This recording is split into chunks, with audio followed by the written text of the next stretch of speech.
Are you enjoying the volatility in the market today? Especially with some of the ideas that I talk about, right? Oracle, Voxter, Secure. Are you enjoying the volatility? Well, I gotta tell you something. You are getting trained, and if you survive this, you will be MCE certified. If you don't survive this and you get flushed out of the market, don't feel bad. You're just a regular average investor. Most people have to be average so that the top people can be top, right? But you see, I talked many times when I created my Why I Hate the Mining Stocks video series. I talked about how so many investors would benefit from going through a mining bootcamp. After they get their butts kicked, then they would be ready, and they would be ready for anything in the market. Because if you can survive the volatility of the mining stocks, and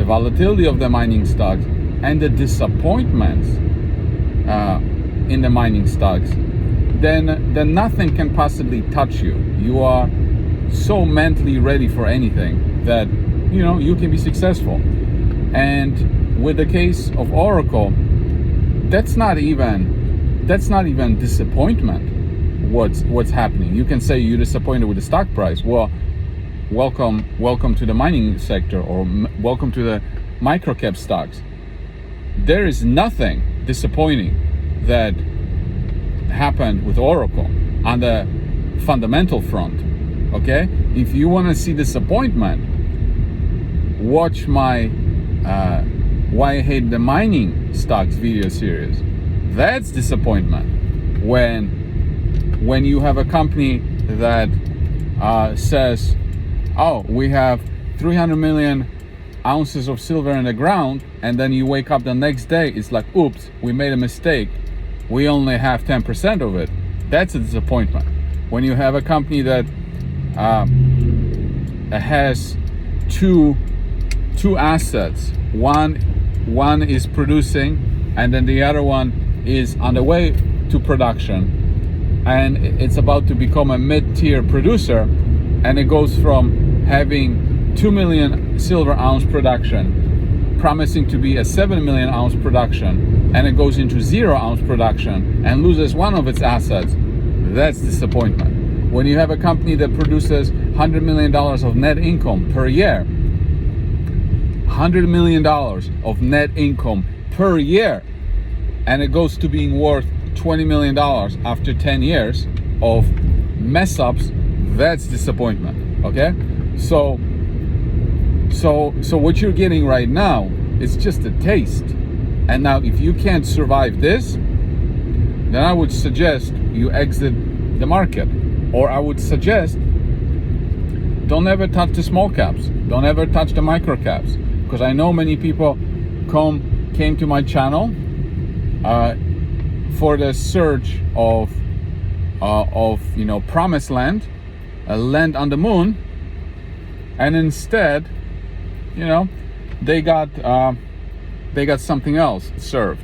And you see, that's the price you have to pay for being in these names.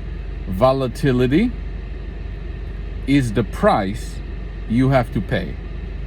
If you're not willing to pay the price, then it's better that you don't watch me, don't follow me, unsubscribe, and focus on stuff that is more suitable to your needs, more suitable to your stomach, like index funds, for example. They're a great vehicle for people that are more risk averse. They want more steady returns. Most people should do that. You can focus on the very big and established companies such as Apple, Microsoft, Netflix, PayPal, even though they're down a lot, but some of them at least down a lot, you should be focusing more on those kinds of names. When you're focusing on, smaller names, first of all, you have to have very high conviction. You have to understand what you own. And then you have to understand that the volatility is absolutely crazy and insane. And I hope that by now you learned it. When a regular name, traditional name goes down, 40%, you can expect that a smaller counterpart will go down 60, 70%. And then the same thing is on the way up.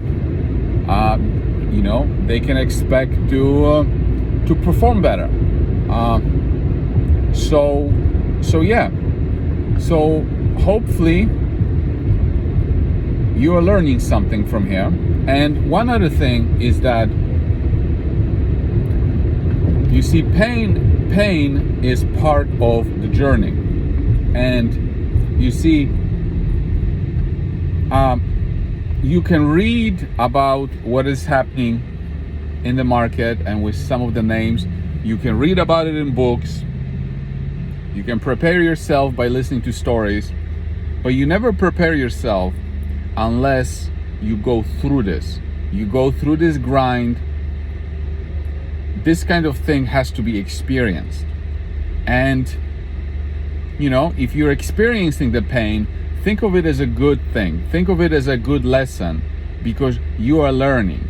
Now, if you're not experiencing the pain because, you close yourself up in a basement, or, you just couldn't take it anymore and you got out, you are robbing yourself of the opportunity to experience this. It's priceless. You cannot pay for it. It has to be experienced. It cannot be borrowed. It has to be experienced.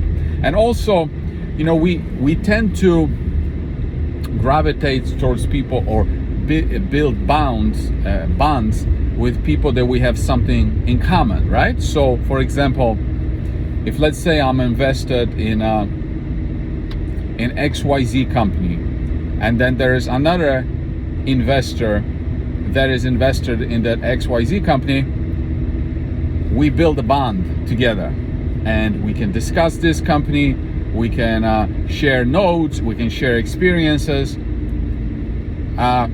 we can relate to each other. Now, when you are going through what you're going through right now, on whatever name you have, and you're experiencing this excruciating pain, and then your fellow investor is also experiencing this excruciating pain, you build a bond, right? You build a bond together and you build respect for each other in such a case. And if you're going through this experience and then somebody else, is not, right? Because they were never in a particular name before, or they bailed out from a particular name because they couldn't take the pain anymore, or they came up with different reasons to sell which were not the correct reasons, but they just rationalized to themselves on the decision. Now all of a sudden you don't have any bond with those kinds of people before, and you lose respect for those kinds of people. You don't have anything to connect to them with, right? So anyway, so I just wanted to, tell you out there that you're not alone if you're experiencing this pain. It's good if you survive this and you come out of it alive, because the companies that you invested in are truly fundamentally good. This will make you stronger, and next time you experience something like this, it will not be new to you. It will be it will always be painful, but you will know what to do. And and if you are experiencing this for the first time, I know it's tough, but believe me, the lessons learned from this, think of it as a down payment for the future success. The bigger the pain, the bigger the down payment.